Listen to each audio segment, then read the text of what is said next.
یہ ویڈیو شاید بہت سے محب وطن پاکستانیوں کے لیے بہت تکلیف دہ ہو۔ ان چہروں کو پہچاننے کی کوشش کیجیے۔ یہ جس ملک میں بھی ہیں اس ملک کے لوگ انہیں پہچانیں، ان کی رپورٹ کریں اپنے سفارت خانے میں کہ انہوں نے پاکستانی پاسپورٹ نظر آتش کیے ہیں۔ یہ خود کو عمران خان کے حامی سمجھتے ہیں۔ میں سمجھتا ہوں یہ عمران خان کے سب سے بڑے دشمن ہیں، یہ پاکستان کے دشمن ہیں، یہ اس سرزمین کے دشمن ہیں جہاں یہ پیدا ہوئے، جہاں پلے بڑھے اور جہاں سے یہ بیرونی ممالک میں آئے۔ ان کے چہروں کو پہچانیے اور دیکھیے، ان کی گفتگو سنیے۔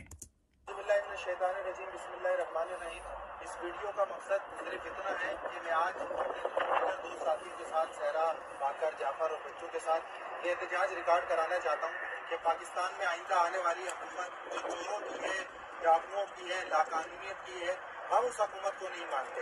کل جس آدمی پہ فرد جرم عائد ہونی ہے، آج اس ملک کا وزیر اعظم بننے جا رہا ہے، جس کے اکاؤنٹ میں، جس کے چپڑاسی کے اکاؤنٹ میں 16 ارب روپے نکل رہے ہیں، وہ اس ملک کا وزیر اعظم بننے جا رہا ہے۔ تو اس ایسے ملک کو ہم نہیں مانتے۔ ہم اپنے پاسپورٹ کے ساتھ، ہم اپنے پاسپورٹ کو جلا کر احتجاجاً اس ویڈیو کو ریکارڈ کرا رہے ہیں کہ جب تک دوبارہ عمران خان اس ملک کا وزیر اعظم نہیں بنے گا، ہم پاکستان کی طرف دیکھیں گے بھی نہیں، پاکستان کی طرف سوچیں بھی نہیں۔ پاکستان ہمارا ملک ہے، ہم اپنے ملک سے وفادار ہیں، ہم اپنے ملک سے پیار کرتے ہیں، پیار کرتے رہیں گے، لیکن ہم بطور احتجاج آج اپنے پاسپورٹوں کو آگ لگا رہے ہیں۔ اور میں اس کے ساتھ ساتھ پلیز کم ہے، اس کے ساتھ ساتھ میں ایک بات اور آپ لوگوں کو بتاتا چلوں۔ خدارا پاکستان کی عوام کو چاہیے باہر نکلیں، اپنا احتجاج ریکارڈ کرائیں۔ اگر ہم چاہتے ہیں کہ ہمارے بچوں کا مستقبل محفوظ ہاتھوں میں ہو، چوروں کے ہاتھوں میں نہ ہو، تو عمران خان کا ساتھ دیں۔ پاکستان زندہ باد، عمران خان زندہ باد۔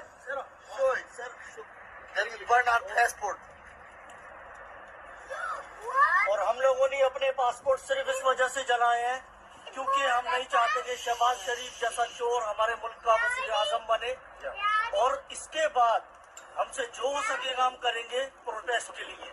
پاکستان زندہ باد۔